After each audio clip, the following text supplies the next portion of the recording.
Hello and welcome. Before we begin with our plenary program, I just wanted to thank you all on behalf of QAA Scotland for joining us for shaping the student experience together, 20 years of Enhancement, our 5th International Enhancement Conference. Whether you're able to join us in person in Glasgow or you're joining us in QAA's online platform, we hope that you will find the next 2 days to be thought-provoking and engaging. In a couple of minutes, we'll have a welcome from Professor Alastair Robertson, Pro-Vice-Chancellor, Learning and Teaching at Glasgow Caledonian University and the Chair of the Scottish Higher Education Enhancement Committee to the lovely GCU campus. Following which, we'll hear from Professor Peddie, Proctor at the University of St. Andrews, and theme lead for the current Enhancement theme Resilient Learning Communities, and Hitanshi Badani, our Deputy Student Theme Lead for Resilient Learning Communities.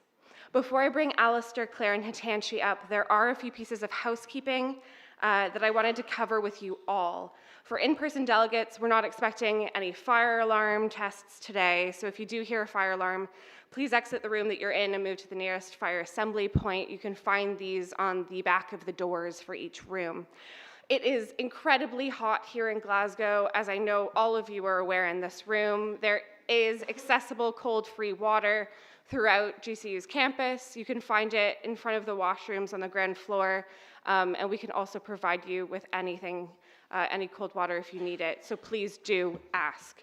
I will certainly be chugging water over the next 2 days. If you have any questions throughout the conference, please approach a member of QAA staff. We're here to help you and are happy to do it. For our online delegates, if you experience any technical issues, please contact our ARC admin team at arcadmin@qaa.ac.uk. One of my colleagues will put the email in the chat box for you to more easily access. And again, thank you all for joining us for what is set to be an exciting 2 days. You've heard enough from me about housekeeping, so I want to invite Professor Alastair Robertson to the stage to welcome you to Glasgow Caledonian University. Thank you.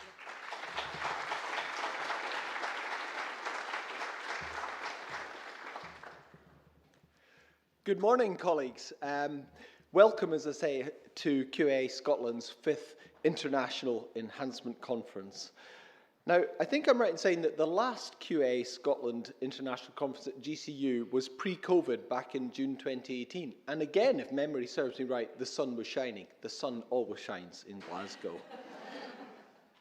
I think it's also fair to say that so much has changed in the global context in even those last 5 years, let alone the last 20. And indeed, even from a personal perspective, I only joined Glasgow Caledonian University just over 3 years ago. So, as Pro-Vice-Chancellor for Learning and Teaching at the university, it is a real pleasure and indeed a privilege to welcome all of our delegates to the university. Whether you're attending in person or virtually, I really hope that you have a very positive conference experience, and I also hope that you develop a sense of GCU and its inclusive culture. Glasgow Caledonian University is the university for the common good. Records of GCU's founding institutions date back to 1875 and the formation of the Glasgow School of Cookery. The university, as it is currently constituted, was formed by the merger of Glasgow Polytechnic and Queen's College Glasgow in April 1993 as part of the Further and Higher Education Act Scotland. Today, the university comprises a welcoming university community of around 1,500 staff and 22,000 students from over 120 countries and is Scotland's largest modern university. Our mission draws very much on our rich history and our funding purpose for the common weal as incorporated in our coat of arms.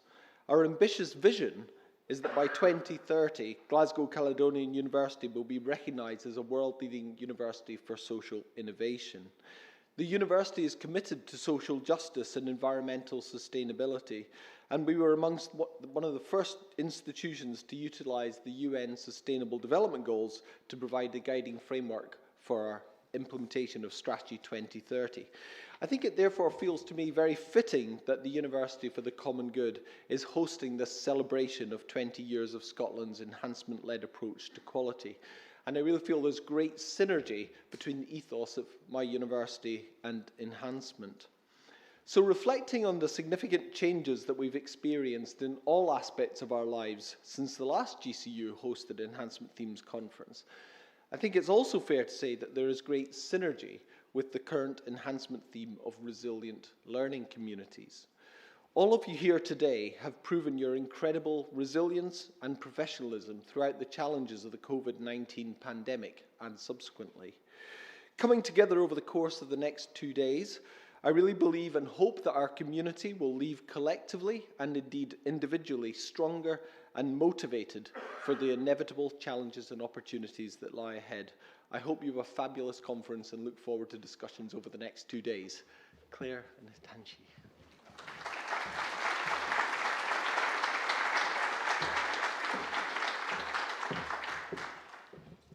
Thank you very much, Alastair, for that very warm welcome. It's a great pleasure to be back here at Glasgow Caledonian. On behalf of the theme leadership team, it's our great privilege to extend a very warm welcome to you all as we gather both online and in person for the International Enhancement Conference under the theme of Shaping the Student Experience Together, 20 Years of Enhancement. Enhancement Themes in Scotland unite students, staff, and institutions over 3 years in a collective effort to improve the learning experience of our students by focusing on new ideas and models for innovation around a common theme. Today marks the conclusion of the current enhancement theme, Resilient Learning Communities. 3 years ago, when we debated the title of this year's theme, who could have predicted how resilient learning communities as an enhancement theme would resonate so strongly with the significant challenges that each and every one of us have had to face over the period of the theme. This resonance has stimulated unparalleled passion and dedication by staff and students to the institutional projects, the collaborative clusters, and sector-wide initiatives, which have in turn generated real and practically useful outputs for sharing across the sector, both in Scotland and internationally. The approach to the evaluation of this enhancement theme has in of itself created institutional capabilities for the future evaluation of all enhancement activity going forward. It has, by all accounts, been a truly successful 3 years, and my thanks are extended to all of you who have contributed to this success. In addition to marking the final year of Resilient Learning Communities, this conference also celebrates and reflects on the past 20 years of Scotland's enhancement-led approach to quality. This evening at the civic reception, we'll take the opportunity to reflect and celebrate these achievements in more detail. However, today marks a significant milestone in our shared goal of enhancing and fostering an exceptional student experience in the higher education in Scotland and on the international stage. And I'm going to hand over to Hitanshi now. Hi, everyone. I'm Hitanshi. I use she, her pronouns, and I am the Deputy Student Lead for this enhancement themes. So last week, I was visiting a friend in Edinburgh, and we made a very spontaneous trip to the People's Story Museum, which I would highly recommend. They had a very interesting exhibit on the history of higher education in Scotland. They talk of the transformation of the People's University, a primarily working-class institution built to make education affordable and accessible in a time of great financial struggle, to the modern-day Open University. At the time, I thought that this exhibit quite perfectly illustrates both the history of higher education that Scotland carries and the image of higher education that she envisions. In that moment, I thought of how grateful I am to be able to play a very minuscule part in this journey. This conference's theme, Shaping the Student Experience Together, is similarly a celebration of all that the themes have achieved in the past and all that they will in the future. But importantly, the student is at the center of it all. This underscores the partnership with students that has been the cornerstone of enhancement activity in Scotland. I am an international student from the big city of Mumbai in India, where the face of our educational system that I spent 14 years within is entirely different. In my years at St. Andrews, I was forced to reconsider my assumptions of power structures, my relationships with educators, and my expectations from institutions around me. In doing so, I realized that there is no one single face or voice to the student. In my time with the enhancement themes, both at St. Andrews and nationally, I have found that our work brings together a very diverse range of student contributions and collaborations. Over the course of this conference, I am excited for you all to witness some of this work. Arriving in Scotland in 2020 amid a pandemic, never having lived away from home before, I was unsure, even afraid of what was to come.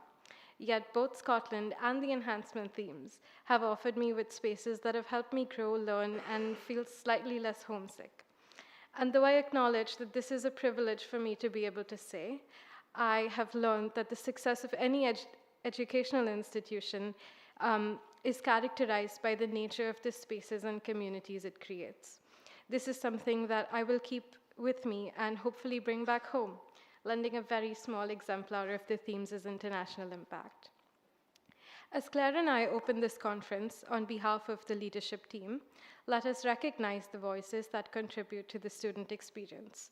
Students, educators, administrators, planners, and policymakers, we all play a crucial role in creating environments that foster growth, nurture curiosity, and cultivate a sense of belonging. By bringing these voices together, we hope to render a deeper understanding of the challenges and opportunities faced by students today and help institutions develop innovative strategies to address them. Thank you, Hitanshi.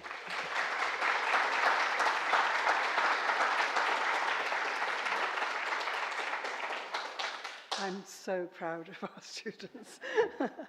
Throughout the next 2 days, we will engage in thought-provoking discussions in both plenary and parallel sessions and explore these ways in which enhancement has transformed the student experience.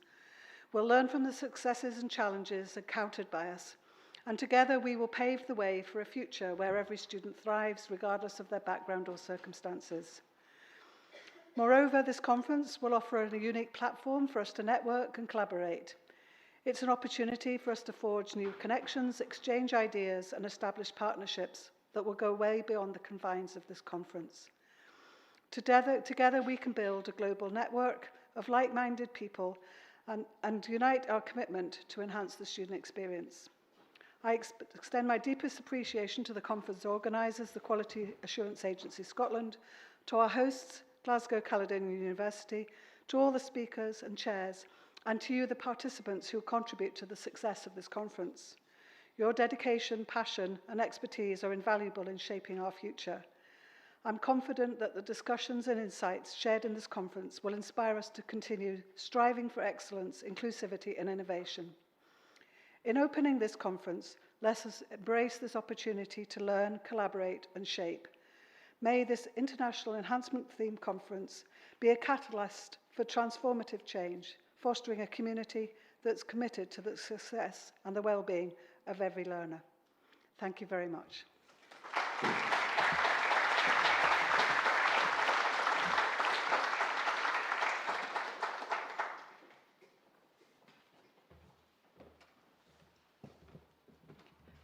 Good morning, everyone. I'm Vicki Stott, and I'm the CEO of QAA, and I'd like to start by thanking Alastair and Clare and Hitanshi for opening the conference so beautifully.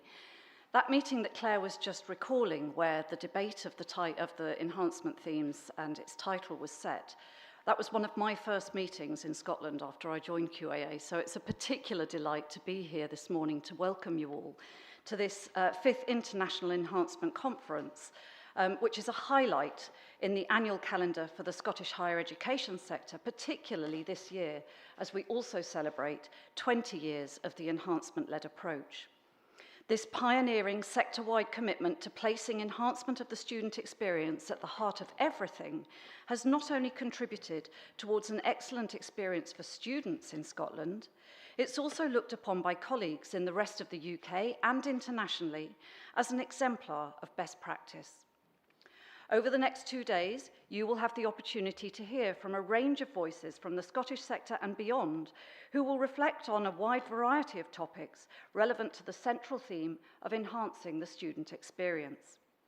This conference is an opportunity to reflect on the last 20 years, to consider why the Scottish sector first committed to the quality enhancement approach, and more importantly, to explore what impact this approach has had on sector practice and the student experience.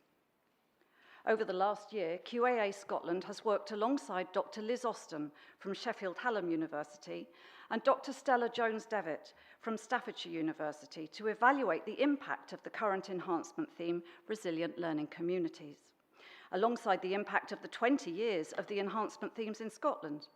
Liz and Stella have worked closely with Scotland's theme leadership team, theme leadership group, and all of the Scottish higher education institutions to identify how the enhancement themes have improved the student experience and contributed to enhancement policy and practice.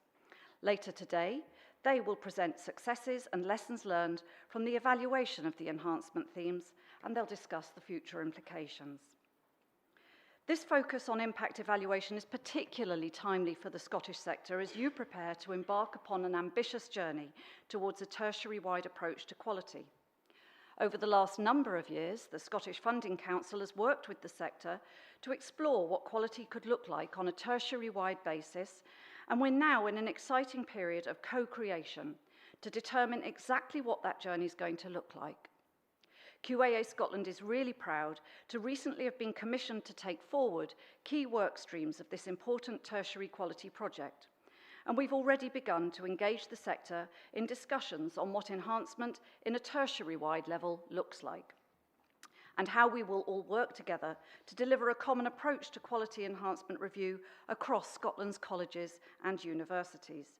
And this provides another excellent opportunity for Scotland's tertiary education system to build on the strengths of both the college and university sectors and to jointly navigate a new pathway that continues to place students at the centre.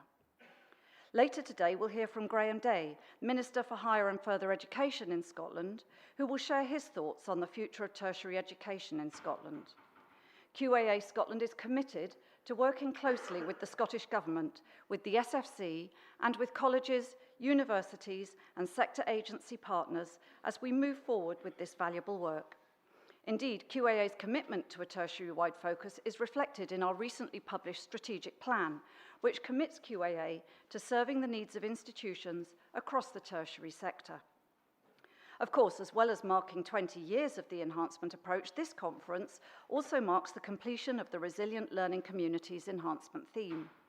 This theme's focused on the changing needs of an increasingly diverse student community and a rapidly changing external environment that embraces more flexible pathways for education.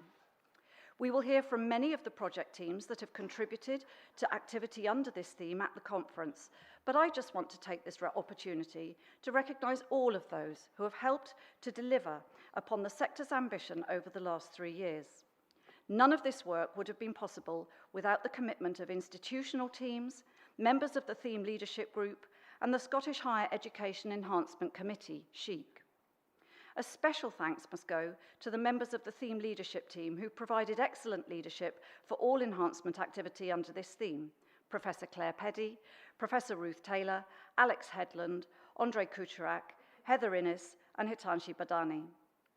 And finally, I would like to thank all QAA Scotland colleagues whose valuable support for Resilient Learning Communities theme activity over the last 3 years has been central to its success. An underpinning focus of the enhancement work over the last 3 years has been helping to prepare the higher education system in Scotland to meet the needs of more diverse learning communities. And our first keynote speaker of the conference, Professor David Mba, will speak directly to that challenge.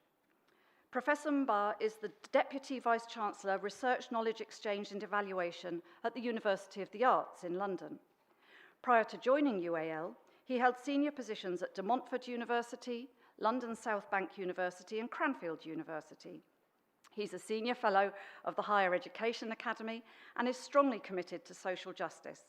He's a trustee of the Stephen Lawrence Foundation, a member of Advance HE's Quality, Diversity and Inclusion Strategic Advisory Group, a member of the Advisory Board of the Association for Black and Ethnic Minority Engineers, and recently joined the board of the Hamilton Commission, which was established to increase the representation of Black people in UK motorsport.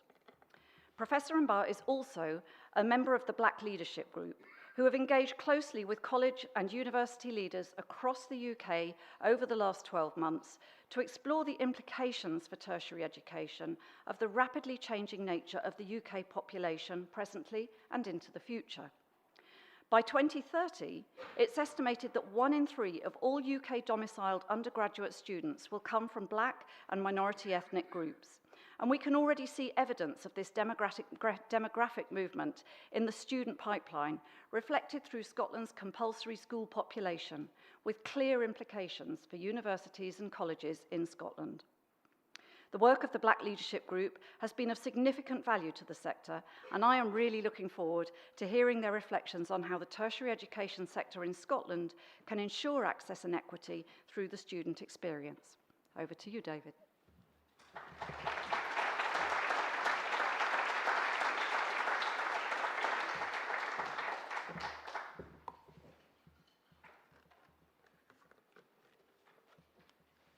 Good morning, everybody. Good morning. Thank you, Vicki, for that introduction. Thank you, Alastair, Clare, and Haji. Thank you very much for your introductions. Good morning. Right, make sure I get my slides right, first of all. Yes, it does work. Great. So I'm David Mba, as Vicki has said, Deputy Vice-Chancellor at the University of the Arts. And I'm speaking here on behalf of the Black Leadership Group, for which one of the founders, Amajit Bassi, is here seated with us. And I'll expand a bit more as I progress during the presentation. Before I start, I would like to acknowledge the support provided by the College Development Network, Glasgow Caledonian, Napier University, and the University of St Andrews, but also to acknowledge the advocacy and support received from the QAA, from Vicki, from Elsa, and from Caroline. Thank you. Context.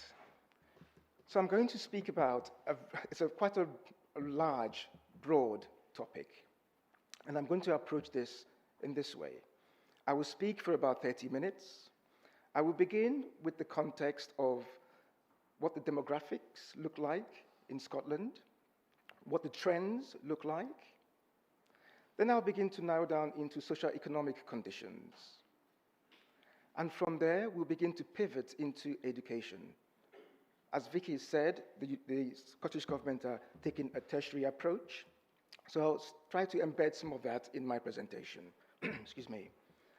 And then I'll move from education to higher education, and in particular to look at the unequal outcomes for Black, Asian, minority ethnic students, and hopefully wrap up at that point with some questions. Okay, we'll begin with some of the main facts. Timer. So currently there's about 4.5% of the population in Scotland is Black, Asian, minority ethnic, or non-white ethnic groups. But that trend is definitely going to be changing fairly soon. This is a report from the University of Leeds that looks at the diversity index or density over the next 50 years plus, where the red dots really represents, excuse me, represents an equally represents an equally represented diversity, whereas the blue dots represent a single ethnic group. And you can see from 2016, where we were about 7 years ago, and to potentially where we're going to be in 2061. They're projections. So, but at the same time, we know, for example, that students going into higher education will very soon make up 33% of the population, student population in higher education. So, why am I showing this? It's important that we now, at this stage, begin to ensure we have the right tools, the right foundations, that we maximize and ensure, one, equity in outputs, outcomes, but also that we maximize the opportunities that this diversity brings to the country. This growth is also projected internally, within Scotland, showing over the last 20 years, over 300% increase in the population of ethnic minority groups.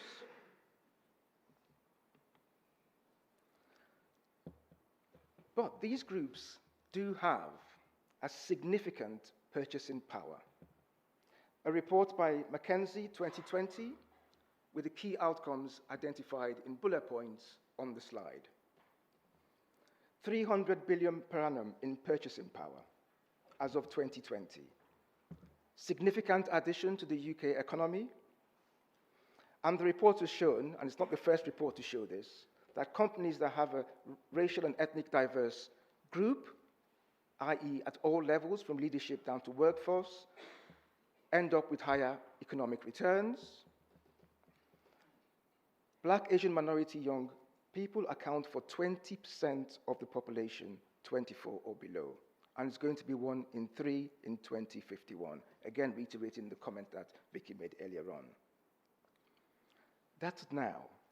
Also now is that the government, or we are, losing potentially £24 billion per year because we're not maximizing the potential of the minority ethnic groups in the country. 24 billion per year as of 2020. What would that be like in 2051? So it's absolutely important that we begin to think holistically about how we ensure equitable outcomes and we maximize the opportunities that we have. Let's delve a bit more into Scotland. The employment rates, and the next few slides are not great, but it is. These are just facts. The employment rate in Scotland for minority ethnic groups was 62% compared to 74% for white groups in Scotland. And there are many reasons why this is the case. There's culture, et cetera, but there's also skills. There's also education as part of this. And if you delve even further, it is women in Black, Asian, minority ethnic groups that have the least opportunities for employment. And again, there could be a whole range of issues around that. And even when we look at the average income or average pay per hour for similar type jobs, there's a differential again, which in a year for a given full-time role equates to over £2,000 difference per annum.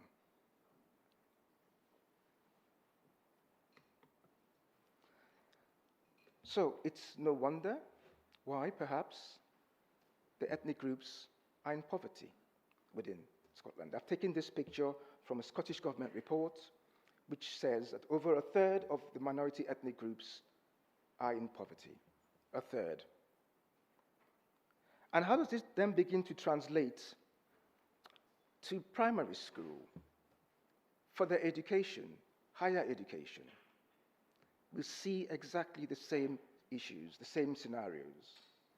Generally, in the round, 1 in 4 children in Scotland live in poverty, and almost half of the minority ethnic children in schools live in poverty. And we need to begin to think about outcomes. So we're going to get to outcomes shortly. Then let's look at university. Over 25% of minority students in universities come from high areas of socio-economic deprivation. 36% for those students who go to colleges.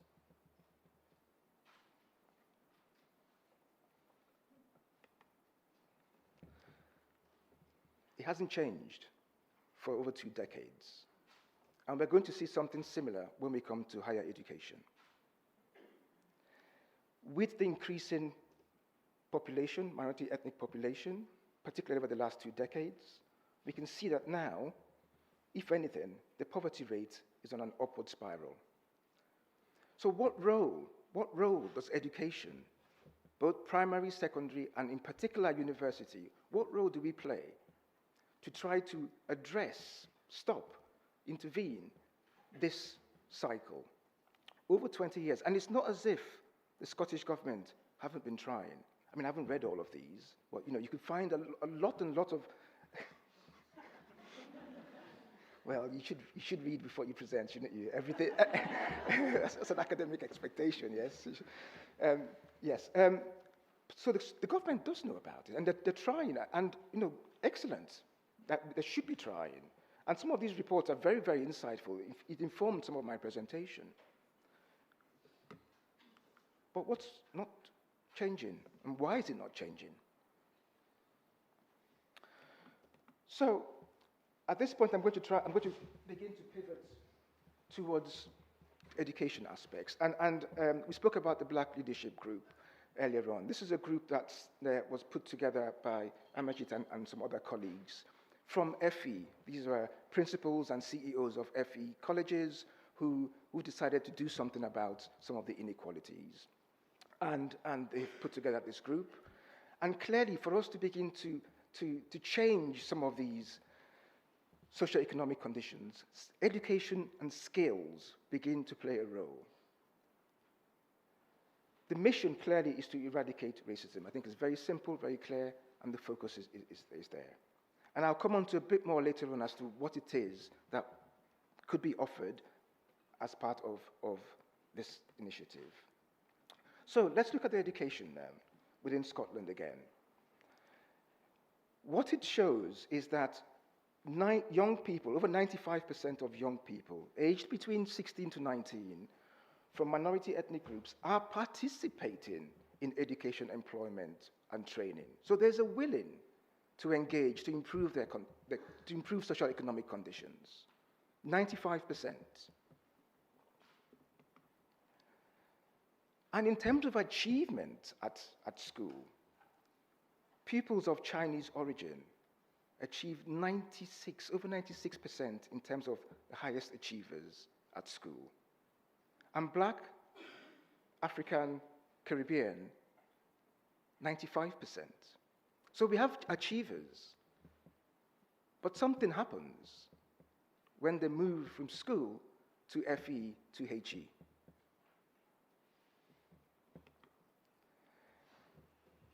And the pipeline is growing. So there's a huge pipeline, as we've said and I've spoken about earlier, of participation in primary school and wanting to move on to further education and potentially to university. But when they get to school, students don't see anybody, in the majority of cases, that look like them. And we'll come on to belonging, we'll come on to aspiration, ambition. And a report by the Education Institute of Scotland, I've taken the quote from that report, clearly states there's more to be done. 1.8%, given the population, relative population of 4.5%, but a growing student population of 14% plus. So we talk about students' attainment. Are we from an education point of view, are we prepared to receive students who have their own cultural expectations? How well has our curriculum adapted, etc.? Again, I'm going to come on to that again as we progress. And not just at primary school, but also at further education. Relatively speaking, there's year-on-year increased participation to, again, improve and better their economic conditions, and also at universities. So there's a growing trend, without question, in terms of engaging in education. So what role do we play in HE? So we've seen there's an appetite, we've seen there's good achievers, and those achievers eventually come on to HE. So within the higher education sector, Black, Asian, minority ethnic students in the UK, in England, sorry, is 30%, in Scotland is 10%, and that's set to grow. But I'm going to show a trend that looks similar to the trend on poverty rates over a period of time. So we have these very enthused students coming into university, but they leave without experiencing equitable outcomes. It is clear. The awarding gap for the last 5-6 years, and in fact, for the 21-22, it's slightly higher than the 9%, 18% I put on that slide. And these are average values. I will show you what it actually looks like in particular universities. And even when the university composition, student composition or student body is over 70% Black, Asian, minority, ethnic, there is still an awarding gap.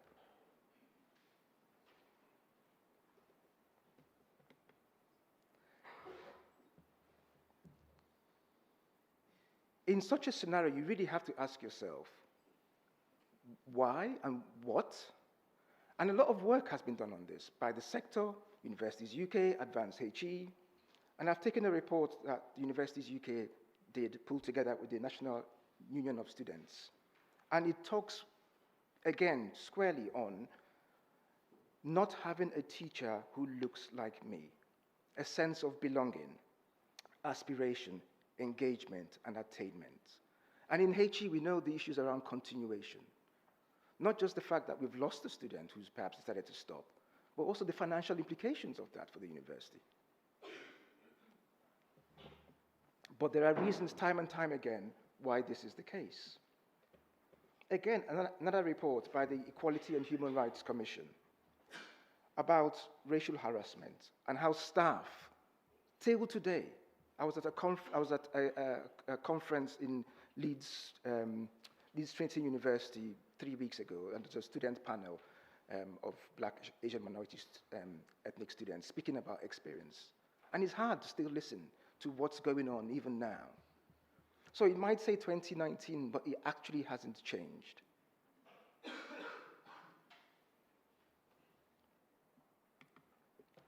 And it's no wonder then that students will drop out. We have the continuation issues, or staff just decide to chuck it in. And yet we're trying to find ways of increasing Black, Asian, and minority ethnic representation in the classrooms. But at the same time, they're leaving in because the environment doesn't quite work for them. This goes back to the question around belonging.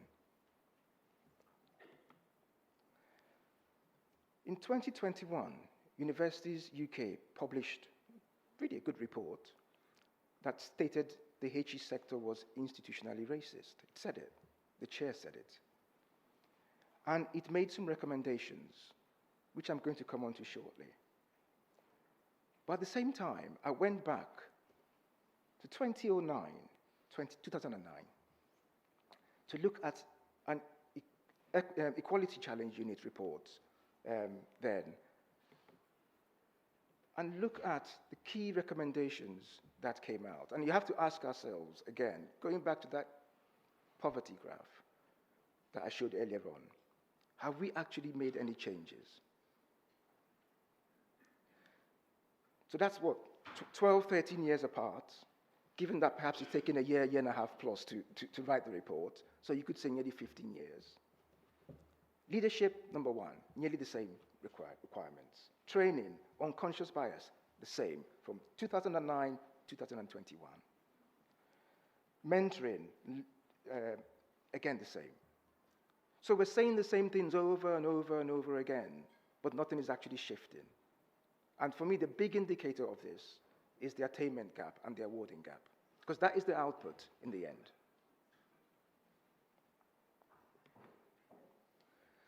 So, how do we then, as a sector, where there's evidence like this, that nothing is changing, that the awarding gaps are still there, how do we now begin to work with the Black, Asian, minority ethnic community to also evidence, not just working with them to improve and to ensure more inclusion, but how do we evidence that we're making progress?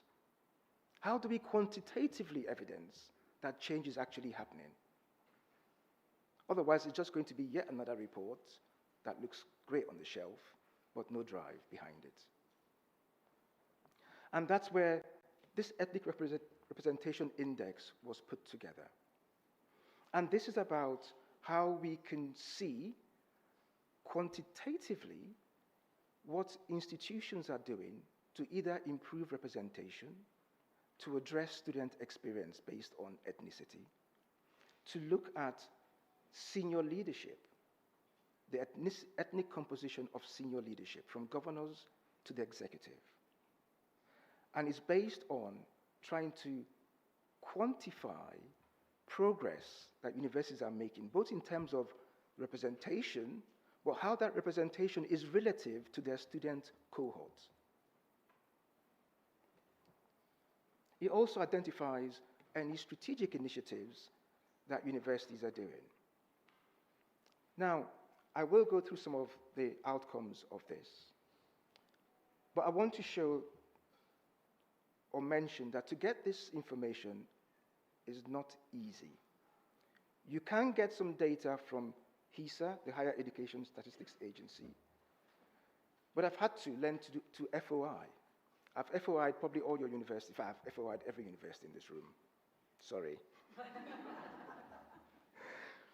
Because there's no information on, I couldn't find, on the ethnic composition of your executive, the ethnicity pay gaps, governor composition. And if the sector really wants to be transparent and working with the Black, Asian, minority ethnic community, why can't we just publish this? What's secret about this?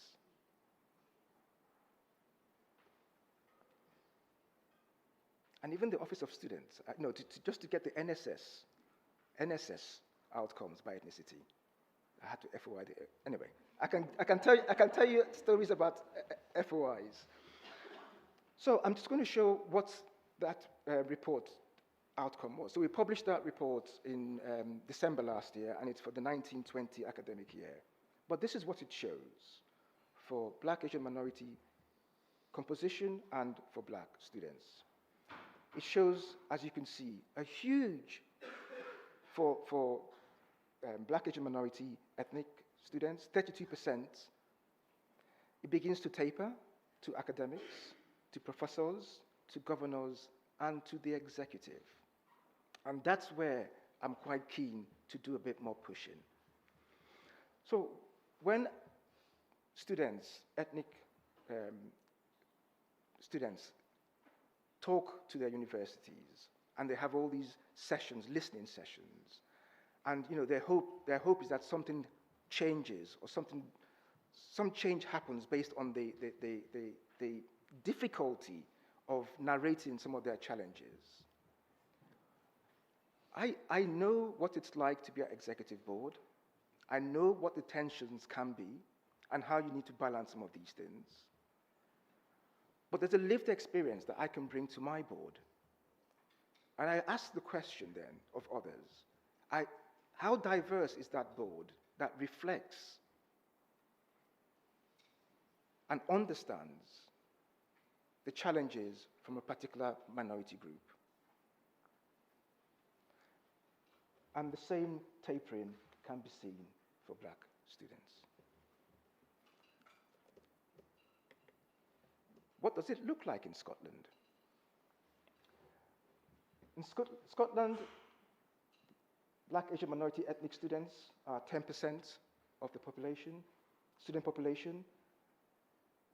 Academics are 13%. Professors, 13%. Governors, 7%. And executives, always executives, are very, very... Sorry. But actually, this is relatively much better than it is in England. Because there is an element of representation that Black, Asian, minority ethnic students can see in their universities. Now, clearly depends on the university, and you might have 50% in one university and not the other. But compared to England, this is relatively a better place to start from.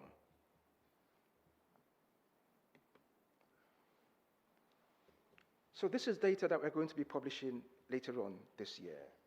And it shows an example of what the data looks like. It highlights for every university the composition of Black, Asian, and minority ethnic students. Same for academics, for professors, for governors, and for executives. It also has has a column on the ethnicity pay gap. And it would appear that in some cases, in many universities, Black, Asian, minority ethnic staff get paid better than white students, than white staff, sorry. And I didn't, intuitively, I didn't think that was the case. And it was great to see this result. So in the end, we need to make sure it's palatable. So there's clearly some shifting that needs to be done, in my view, to make it palatable. And the same also for Black students. So you can see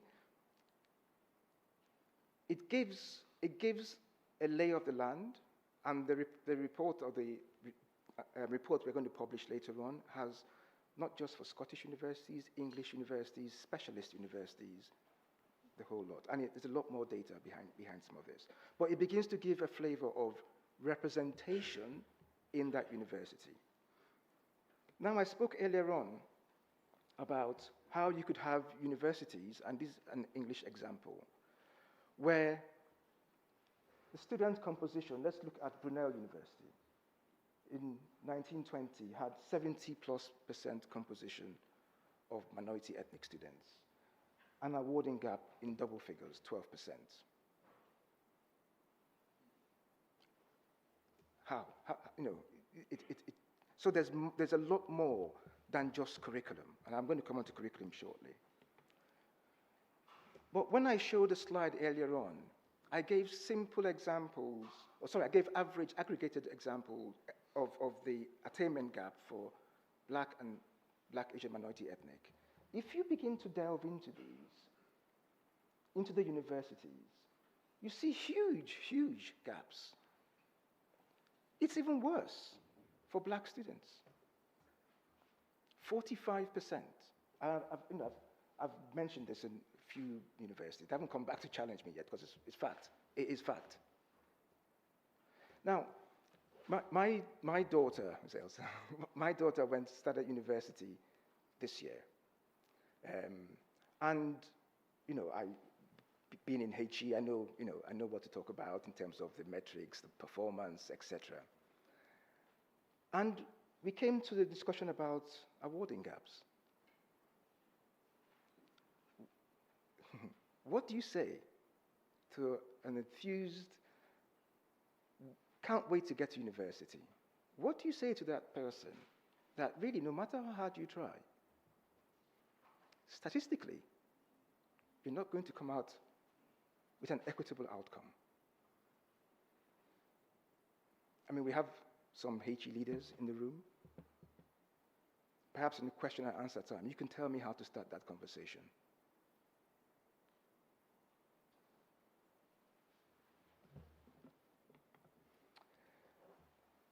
There are awarding gaps also at Scottish universities. Oh gosh.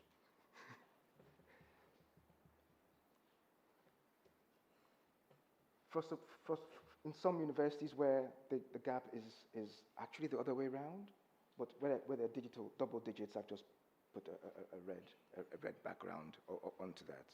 So, whilst on average, it's much lower than, average is probably about 10% or less, but actually at some individual universities, it is very, very difficult, very, very, very high.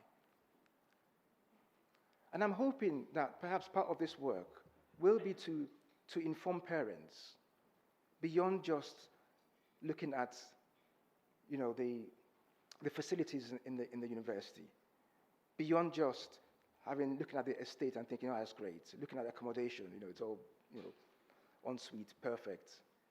That I would really want parents to begin to ask questions about the gap. And I'm hoping that's one way of trying to drive change. Now, over the last 5+ years, decolonizing the curriculum has gained so much momentum. So all I simply did with this slide is, for the data set I had, I took a snapshot of the awarding gaps against universities that had a decolonizing agenda. And I couldn't find a correlation. In fact, the least awarding gaps didn't have, the universities with the least awarding gaps didn't have a decolonizing agenda at all. Now, I appreciate this is a snapshot, and you know, it may be a university is on its journey, but we will track this now going forward and see, are there differences? Does it actually work? Should we just ask ourselves, is this really the way to address the problem, or are there more other things we should be thinking about? And that's for me, the benefit of having this kind of index, because year on year on year, we can begin to see advances. And I'm going to show an example of change.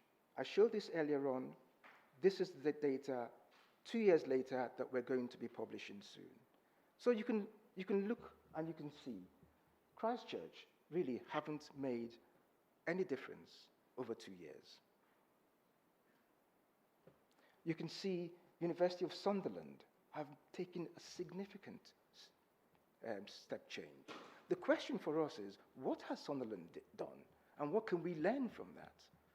But if you haven't got this helicopter view, how would you know what's working and what's not working?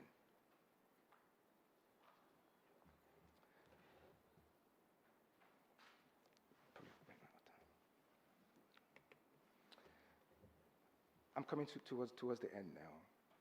Now, when Athena Swan Charter was launched, there was a huge, huge agenda to drive change. So much so that research funding bodies would not issue grants to institutions unless they had signed up to the Charter or were about to sign up to the Charter. Excellent. Absolutely brilliant. And there has been change. The Race Equality Charter from the Advanced HE hasn't got the same kind of support.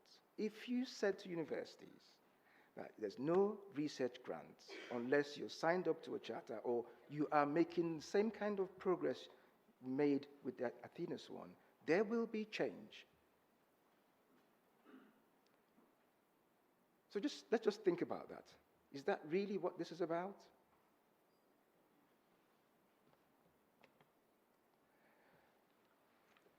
The Black Leadership Group have put together a 10-point action plan, which was developed by Amajit and some of their colleagues, and has been a way of approaching some of these challenges holistically.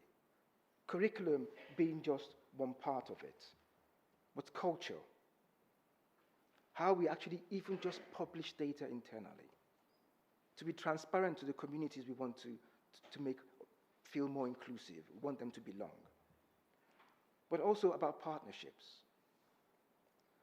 So Amajit's here, and he can provide a lot more information about this. It's also on the website. I can say to you that, for example, nearly every college in Wales has signed up to this 10-point plan, and they're working with the Black Leadership Group.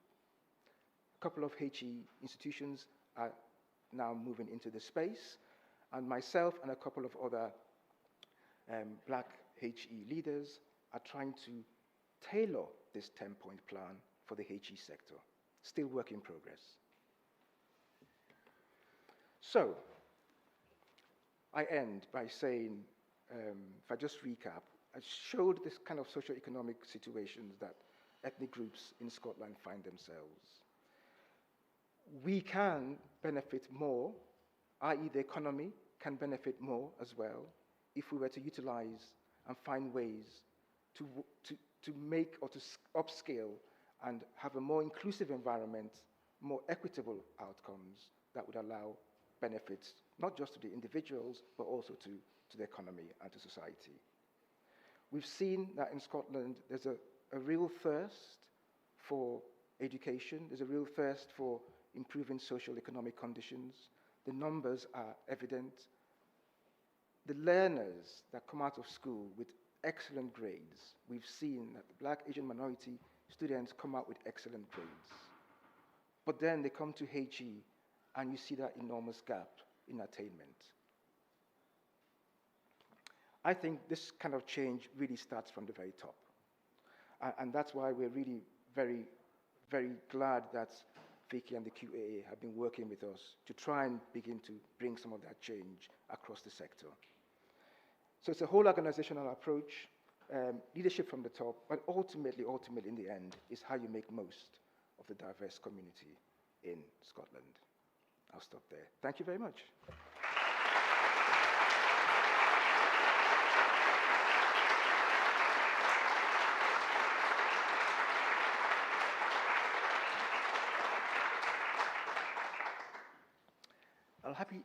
I'd be happy to take any questions, comments, thoughts, suggestions. Yes. Oh, there, microphones. There's someone there. Thank you.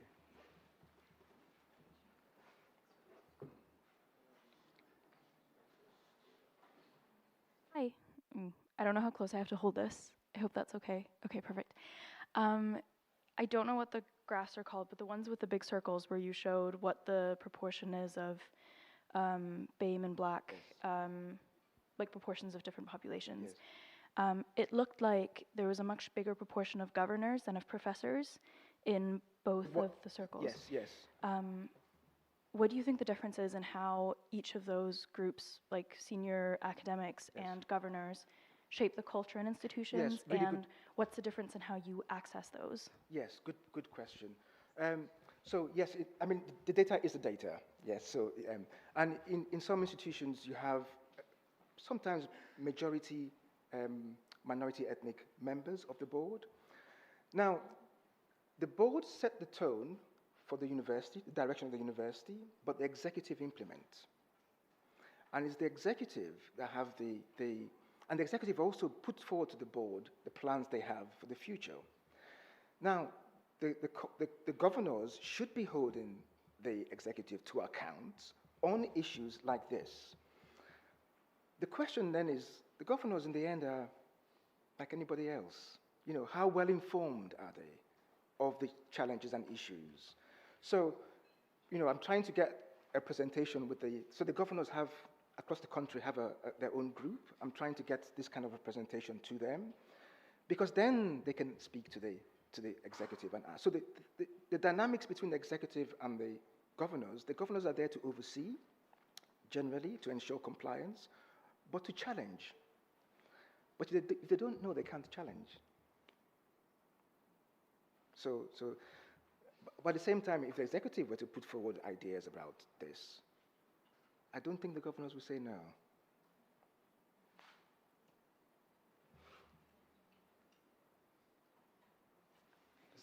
Oh, sorry. And this one.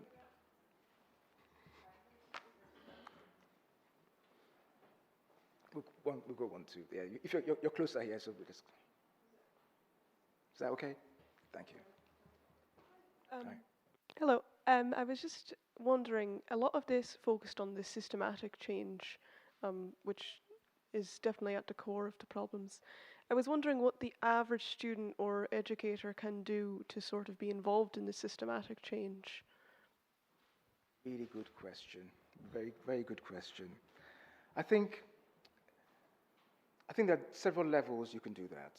One is about your teaching and your curriculum, and how inclusive is it, and how representative is it of the different types of examples, for example, as an example, examples of achievements that reflect your student body. I think that's you can do. I think you're also going to be involved with academic boards or subject boards, examination boards.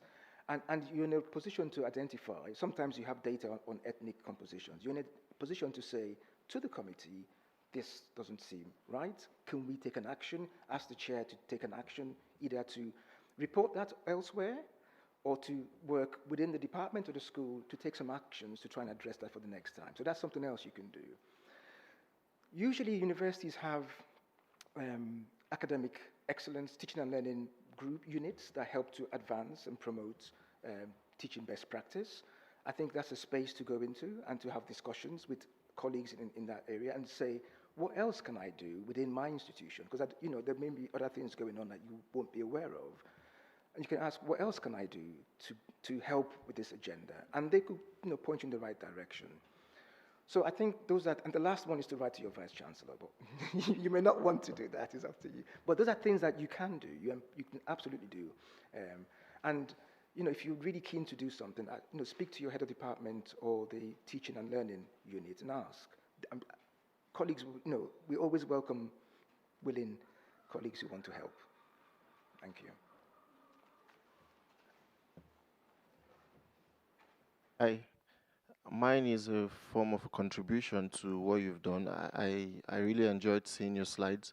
So I'm a student and I fall into the group of students you have just spoken about. And I would say for most higher education institutions, something that could definitely improve attainment gap would be an inclusion of more ethnic diverse staff.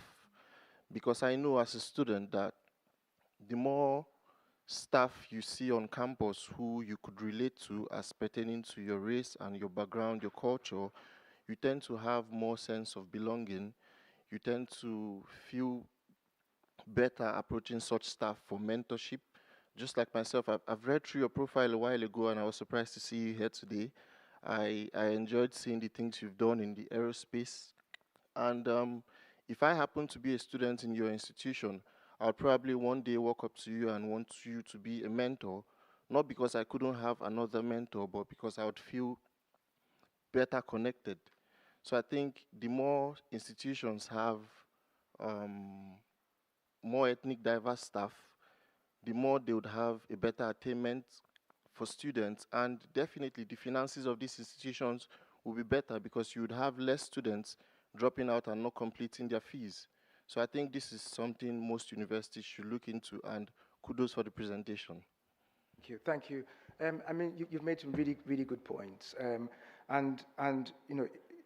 Personal experience, my involvement in issues of representation began when I took a leadership role at London South Bank, and students just used to come to talk, and they couldn't talk until they felt they could see somebody who they could express openly to, and that's where. So I completely agree with what you just said.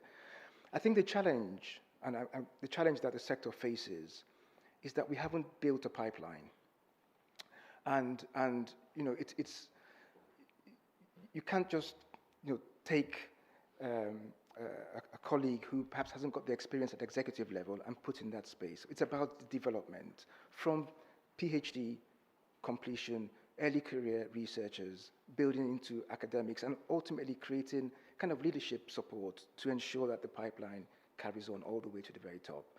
So I think that's why, particularly in Scotland, where the representation is not as bad as England, I think is a good place to begin to explore these types of bespoke initiatives to try and build pipelines. Some universities are doing that already in England, with lots of scholarships for PhD students in particular, where representation is also pretty poor. Scholarships targeted at Black, Asian minority students. So I think the sector is moving, but we want to move faster, yes.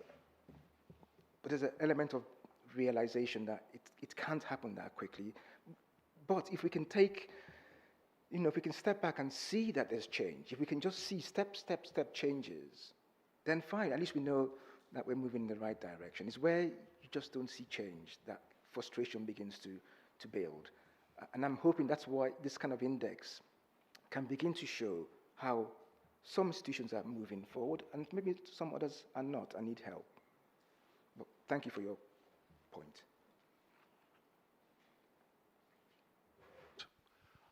Thanks for the talk, Professor Mba. Can we just, there was something driving the statistics. Do you have the slide with the pie chart on, again, the ones that were just being talked about earlier? Oh, okay, yeah.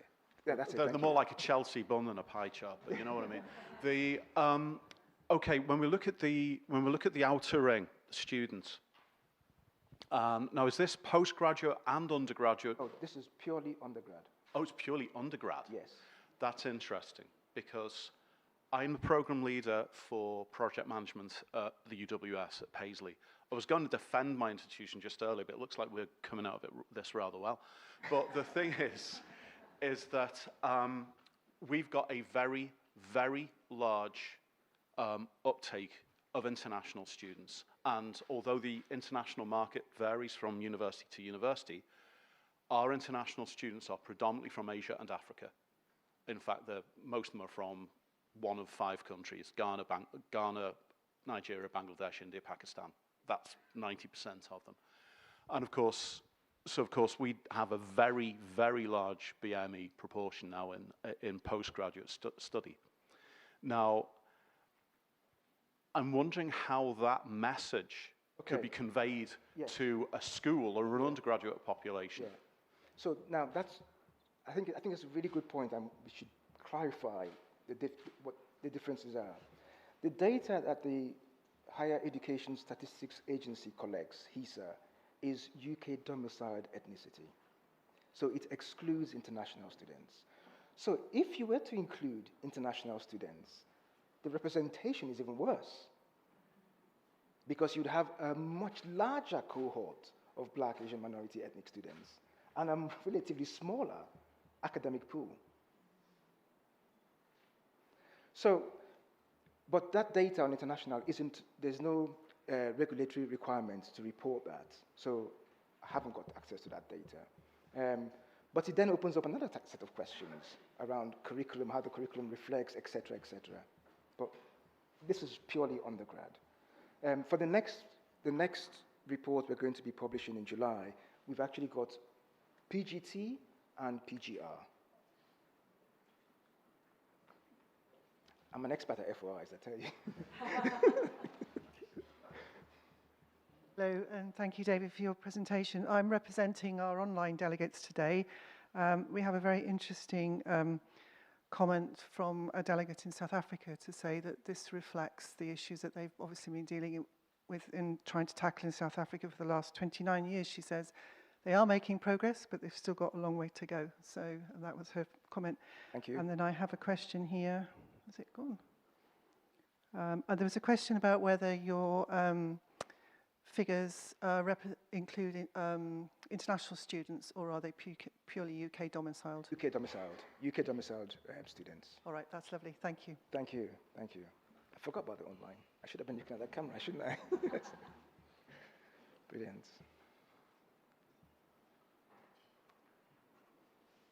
Thanks. I think my question is, what is Sunderland doing right? I wonder if you could reflect. I mean, those data showing change or lack of change were just fascinating. I wonder if what your reflections are on the institutes that are Thank changing. you. I don't know.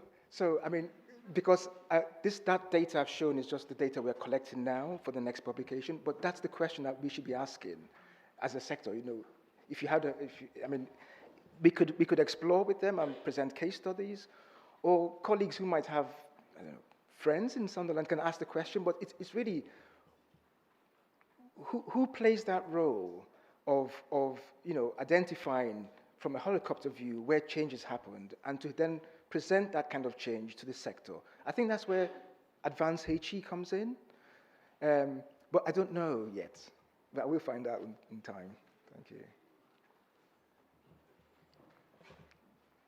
I think I'm the lucky one with the last question. The attainment gap that you show, the figures are staggering.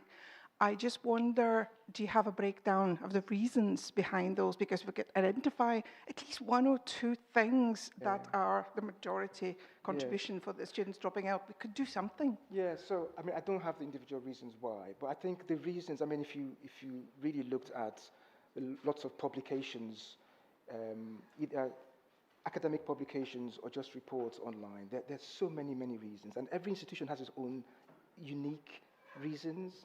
But one of the things that I know cuts across all is belonging, and it goes back to the comment that was made earlier about representation. That's the one thing time and time again students say.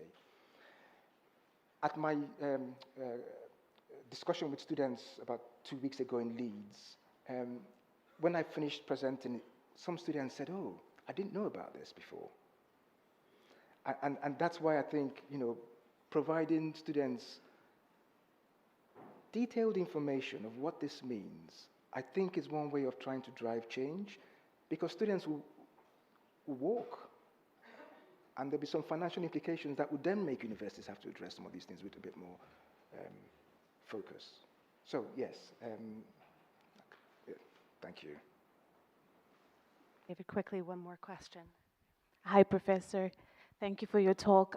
This is just a question out of curiosity. Have you compared any of your data? Because I see it's mainly based with like UK students, maybe with other countries like Australia, for example. Well, so I don't know how to FOI internationally. The great thing about UK is that the data is there. And I don't really know what other regulators in different countries, how they collect data and in what format. So, I mean, for me now, it's just to focus in the UK, and let's try and get our house in order before trying to try internationally. But it's something to keep in mind. Thank you. It's a good suggestion.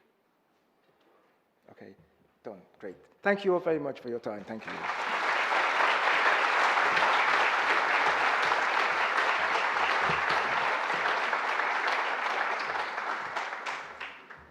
Thank you, Professor Mba. And thank you to our in-person and online delegates. I just wanted to quickly let you know that we'll be moving into a comfort break. If you're in person, we have teas, coffees, and pastries available through the library. There are signs there and friendly QAA Scotland staff who will point you there. And then we'll be returning at 11 o'clock for the parallel sessions that you have selected. They should be on the back of your name tag. And if you haven't selected parallel sessions, please just be conscious of room capacities. Thank you very much, and we'll see you in about 15 minutes.